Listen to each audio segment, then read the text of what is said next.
ആരെയും വേദനിപ്പിക്കണമെന്ന് ഉദ്ദേശിച്ചിട്ടില്ല. അല്ലെങ്കിൽ തന്നെ ഒരു ഉറുമ്പ് കടിക്കുന്ന വേദനയില്ലേ, അത് തിരികെ സഹിച്ചെന്തരാണ്? നഷ്ടപ്പെടുന്നതാണെങ്കിൽ വെറും ഒരു തുള്ളി ചോര, ഒരു തുള്ളിയൊന്നും ഇല്ല, അരത്തുള്ളിയൊക്കെയാണ് നഷ്ടപ്പെടുന്നത്. ഈ അരത്തുള്ളി ചോര വെച്ച് നിങ്ങൾ എന്തിനു കാണിക്കാനാണ്? മനസ്സ് നമുക്ക് കപ്പയും മീൻകറി ഒന്നും തിന്നാൻ പറ്റൂല, പൊറോട്ടയും ബീഫും ഒന്നും തിന്നാൻ നമുക്ക് ദഹിക്കൂല. നമുക്ക് ആകെ ദഹിക്കുന്നത് ചോരയാണ്. അതുകൊണ്ടാണ് അത് കുടിക്കേണ്ടി വരുന്നത്, മനസ്സിലാക്കണം. വേറെ ഏതൊരു ജീവിയും കൊല്ലുന്നതിന് മുമ്പ് നിങ്ങൾ ഒന്ന് ആലോചിക്കും, കൊല്ലണോ, ഒരു ജീവനല്ലേ എന്നൊക്കെ ആലോചിക്കും. നമ്മളെ കാര്യത്തിൽ മാത്രം അതൊന്നുമില്ല. ഒപ്പന കളിക്കും പോലെയല്ലേ കുടുംബക്കാരെല്ലാരും കൂടെ സന്ധ്യയാകുമ്പോൾ മുറ്റത്തിറങ്ങി നിന്നിട്ട് അടിച്ചടിച്ച് കൊല്ലുന്നത് നമ്മളെ പിള്ളേരെ. എന്നിട്ട് നമ്മളെ കൊല്ലാൻ വേണ്ടി മാത്രം ഒരു പ്രത്യേക ടെന്നീസ് ബാറ്റ് ഡിസൈൻ ചെയ്തത് നീയൊക്കെ. പാമ്പിനെ, വിഷവിത്തായ പാമ്പിനെ കൊല്ലാൻ പോലും ഒരു യന്ത്രം ഇതുവരെ ഉണ്ടാക്കിയിട്ടില്ല, പക്ഷെ നമ്മളെ കൊല്ലാൻ ഉണ്ടാക്കി.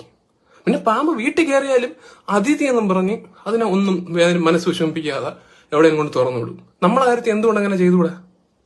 നമ്മളെ കാണുമ്പോൾ നിനക്ക് പിടിച്ചിട്ട് ഒരു ഡപ്പിയിടത്ത് അടച്ചിട്ട് വല്ല പോത്തിനെ വളർത്തുന്നിടത്ത് അങ്ങനെ ഉണ്ടാക്കിയാൽ നമ്മൾ അതിന്റെ ചോരയും കുടിച്ച് അവിടെ കിടക്കൂലേ? നമ്മളെ ഇഷ്ടമല്ലേ അല്ലേ? നമ്മളെ മൂളിപ്പാട്ട് പാടുന്ന ഒന്നും ഇഷ്ടമല്ല. നമ്മൾ എന്തോ ഇടയ്ക്ക് ചില ഡിസീസുകൾ പരത്തി പോകാറുണ്ട് അറിയാതെ, മാരകമായ ഡിസീസ് ആയിരിക്കും ചിലപ്പോ. അതിപ്പോ മനുഷ്യന്മാര് പരത്തുന്നില്ലേ? കോവിഡ് പോലത്തെ അസുഖങ്ങൾ മനുഷ്യന്മാരല്ലേ വരുത്തിയത്? എന്നിട്ട് അവരെ നിങ്ങൾ ടെന്നീസ് ബാറ്റിനെ അടിച്ച് കൊന്ന? ഇല്ലല്ലോ. കണ്ണിൽ ചോര വേണം, നീ കുടിക്കാനല്ല, അല്ല